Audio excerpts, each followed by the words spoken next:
Hello, everyone. Back with a new episode of With Love Solé. Um, got it. I'm gonna put this right here. Thank you, Planty. Okay. Oh, she's. Anyways.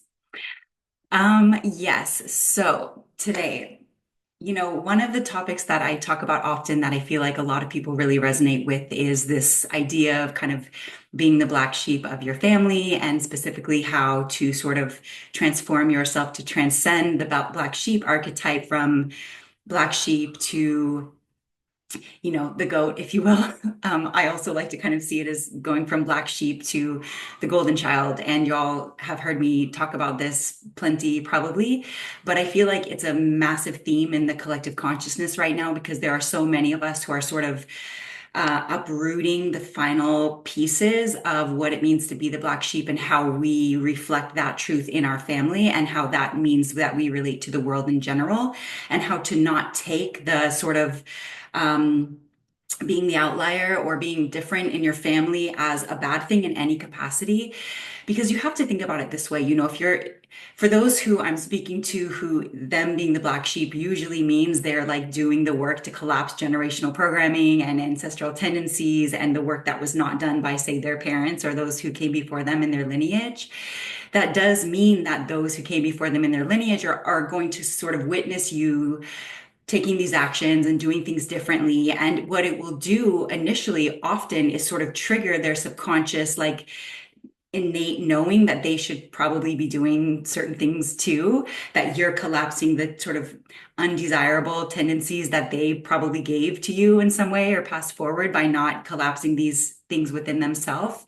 And so it is not uncommon that the first thing you're met up against and why it feels sort of black sheepish is their like judgment, which is insane if you really think about it, because they're literally judging you for doing the things that they should have done instead of praising you for it. But that's how the human ego works, right? Its job is to protect itself and to make itself the one who did the right thing. And so if you're doing something that they sort of subconsciously or unconsciously know that they should have been doing or should be doing, the ego wants to pop up with like judging you for it or making you weird or like trying to act like that's not how you do it.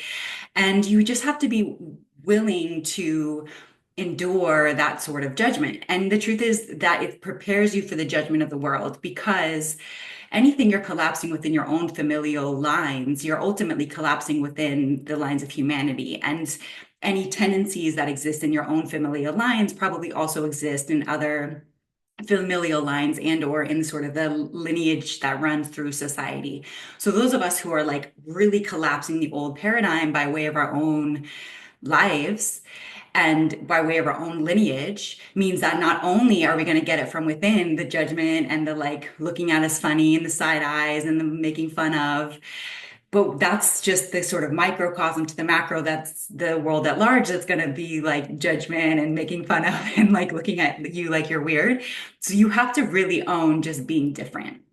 Because what we're talking about here is means that you're actually doing the work, which is anybody who actually does the work knows that in no way, shape, or form is easy. There's no recognition for it.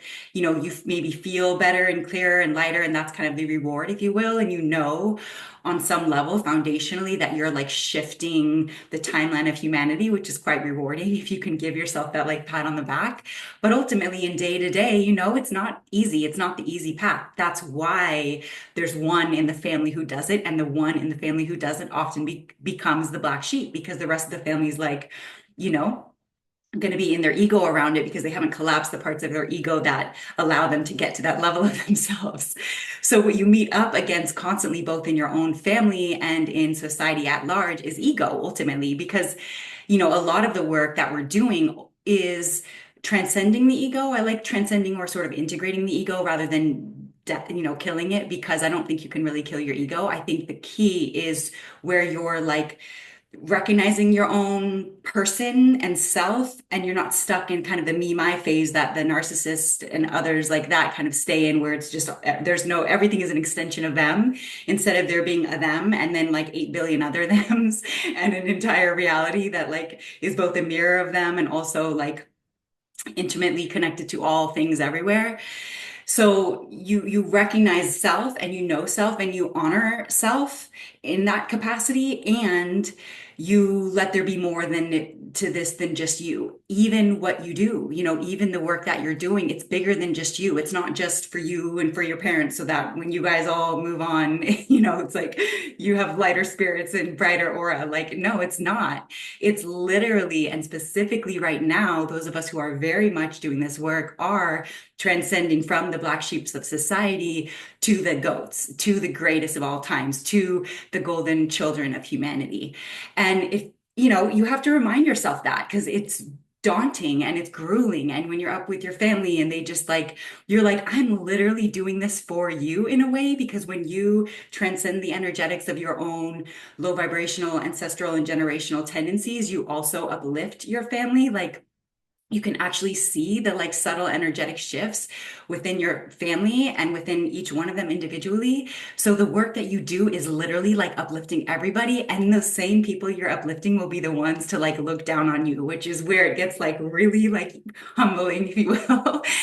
And or they're going to think it's weird, or that it's not going to make sense. You're going to exceed their levels of consciousness on some degree because you've dug your way out of the box and the glass ceiling that they've decided to stay in. And so you have to get really comfortable with being misunderstood. You have to get really comfortable with being different, and just let yourself move different, and almost protect in a way the work that you do, in that you don't have to tell everybody, the people who aren't going to get it, or they're just going to be like, what do you mean you like sit with yourself, or like you work energy? What is energy? Like, what do these things even mean? Right. And so instead of like sitting down and trying to quantum physics describe it to people who won't understand it anyways, because they have a subconscious block to what you're saying because they should be doing the same thing, you don't have to do any of that. You can just move different, and I think breaking apart here, for those of us who are experiencing this big in our family or in society or otherwise, is to just break apart that like any desire to like fit into the dying culture, because it's easy to like want to bring everybody with you, or to try to like want to be like understood in some way, or have people clap for you or see you or feel proud of you. I mean, we all desire those things. And there will be people who can see you and who can clap for you and who are proud of you because they too understand what it means to do what you're doing. But they may not be your family members. I would venture that probably most people maybe have like maybe one other family member who's like, I really see what you're doing and I respect it completely.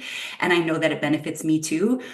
And many people don't even have one, because they're the one in their family who is breaking apart all of these low vibrational threads that keep them looped in ways of existing that are not helpful. And the more you do this work for yourself, then what you pass on to your children, and frankly to all future generations of all people who get to experience you living differently, is higher threads, higher tendencies, higher ways of existing, higher habits, so that how you operate sets yourself up to continue to evolve and to continue to grow, instead of constantly like self-sabotaging, or all the other tendencies and ways that gets passed down that are not helpful to future generations.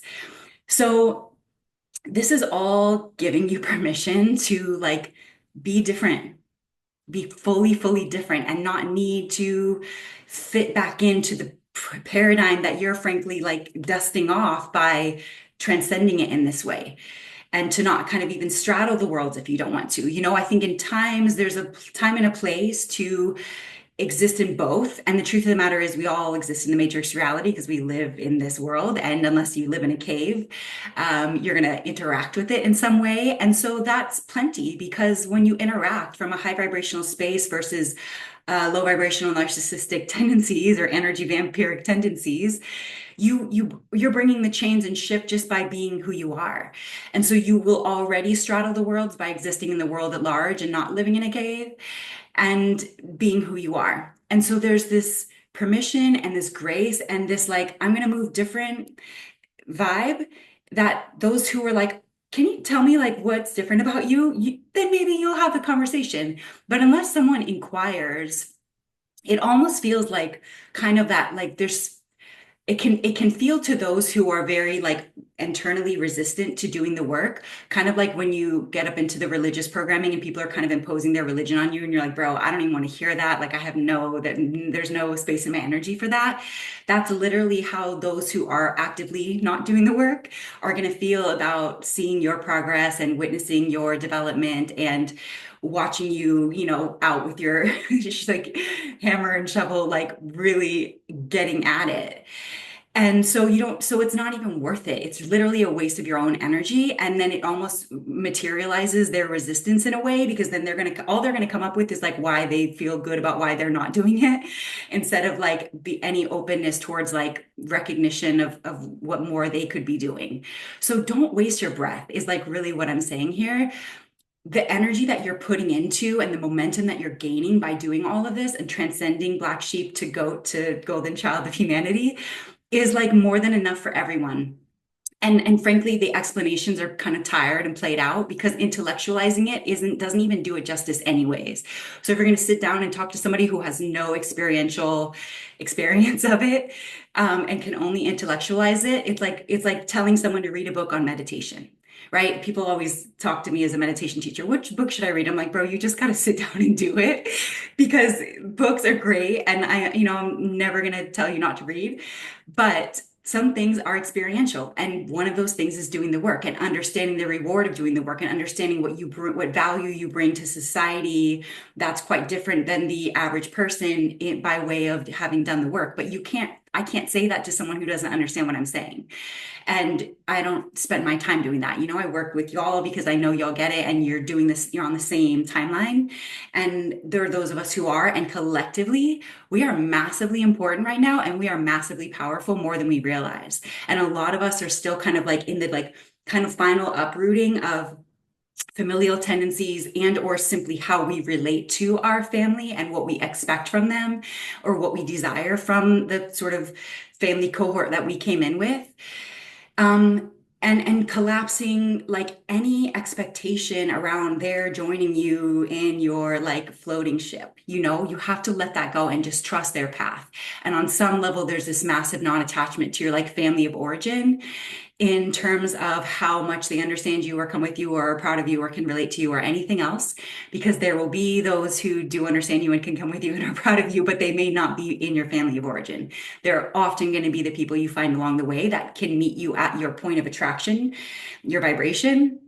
And then it's a whole different conversation being had because you don't even have to explain. They just get it because they're doing it too. And those are the key people. That's who really soul family is the people who get it. You operate at the same frequency and with the same vision of like betterment and self-improvement, and that being sort of like the pathway to the evolution of humanity, and not having to sit down and like write it out for them. They just get it. And there will be people who just get it, and it makes them even more wonderful in your life because it's just the alignment is so healing when we live in a world that's very much not aligned with this yet. And we're like the leaders of this thing, trying to figure this out on our own within the context of our own lives. And only we really know if we're really doing it. Only you really know. It's easy to talk about it. It's easy to share, what have you, but only you really know when it's just you, who you are. And when it's just you, are you facing yourself or are you escaping yourself? And when it's just you, are you sitting with the discomfort or are you coping with it? There's so many different choice points constantly that we're each making. And it takes each one of those choice points to keep aligning you with your higher trajectory. And a lot of people self-sabotage constantly in what they eat, in what they drink, in what they watch, in letting the TV tell them how to think, in letting all of these like very old paradigm matrix ways just absorb them. And we're not absorbed, baby. We're not absorbed. We're not. And it's for the best. I don't have to say that to you, but I know you know. And I also want to just give you all your flowers because I also know it is not easy. My path has in no way been easy. And in some way, I've chosen that because I've chosen this path for myself and I love it. And I would never, ever, ever choose any other path. And it's not been easy, and especially when it comes to family dynamics, it's not easy.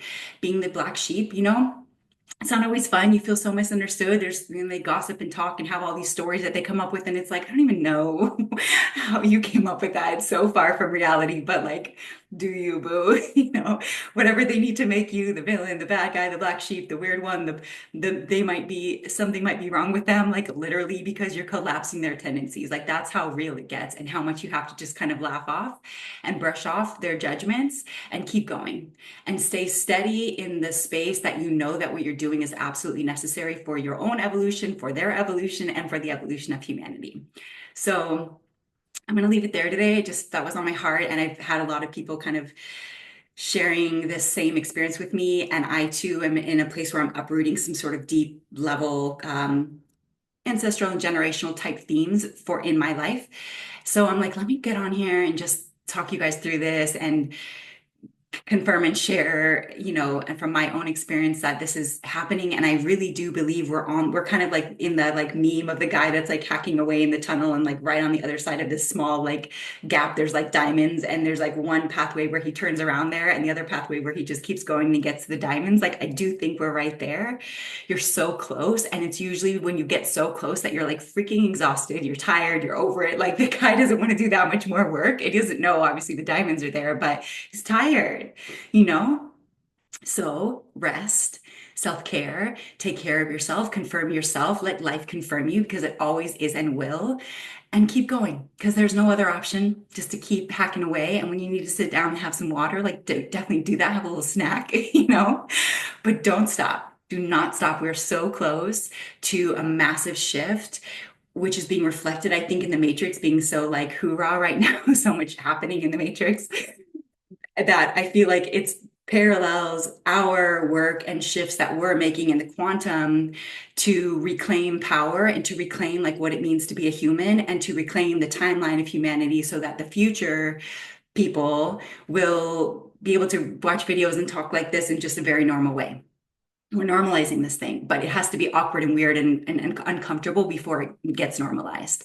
So just keep going, keep talking about it, keep being real, keep sharing, keep living your life, keep being human too. You don't have to like always be so deep in the work that you don't get to play and have fun and do whatever you want within means of what's healthy and helpful. But do you like seriously, you got this, keep going. I see you, I'm with you, we're all in this together, and I'm excited. Okay. Love you guys. Bye.